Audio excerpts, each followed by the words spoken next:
communication pour le bien des élèves. Alors écoutons-nous et respectons-nous les uns les autres. Acceptons parfois d'avoir des désaccords, mais surtout battons-nous ensemble.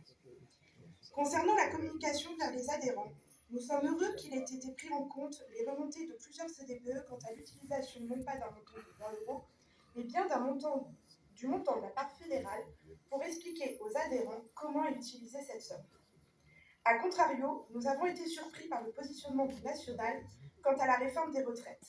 Les jeunes générations, nos jeunes qui sont actuellement en stage, en alternance ou bien en formation en voie professionnelle, attendent de nous une position forte afin que nous se battions pour défendre leur avenir. Battons-nous à leur côté pour que toutes ces périodes de formation soient prises en compte pour leur future retraite ainsi que la pénibilité de certaines voies.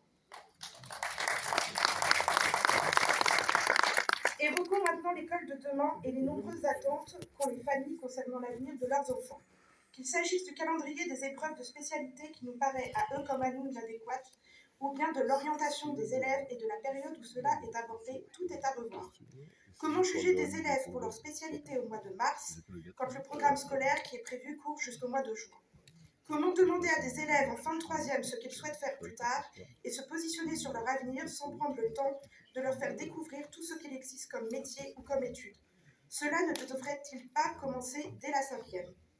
Aujourd'hui, les familles sont inquiètes pour l'avenir de leur enfant, tant par rapport à leur choix d'études que par le coût de celle-ci. En effet, avec une inflation galopante, il nous semble temps enfin que l'école soit gratuite. Pour notre département, comme tant d'autres, cela passe par la gratuité des transports scolaires, car il représente un coût financier énorme pour les familles. Nous nous devons également de prendre en compte le coût de la scolarité pour les filières professionnelles, ainsi que les coûts des sorties scolaires qui sont également en grande partie à la charge des familles.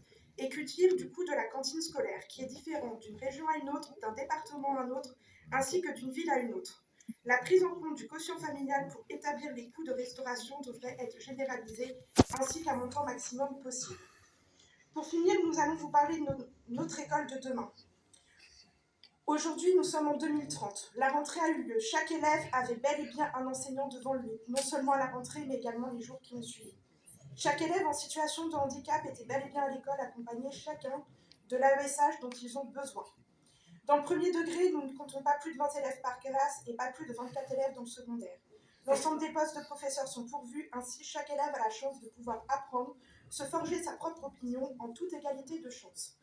Aujourd'hui, tous les élèves sont à l'école, enseigner est redevenu un métier exaltant, considéré et avec les moyens dont nous avons besoin. Les AESH ont un vrai statut, un salaire décent et les formations nécessaires. Dans les écoles, collèges et lycées, les personnels des administrations sont en nombre suffisant. Il y a des adjoints dans chaque établissement. Les directrices et directeurs d'école ont un temps suffisant de dégager. Il y a des infirmières scolaires, des médecins et des assistantes sociales, des psychologues scolaires ainsi que des conseillers d'orientation en nombre afin de garantir l'avenir de nos enfants de la plus belle des manières. Voici notre école de demain et elle ne sera possible qu'en travaillant tous ensemble. Merci à vous.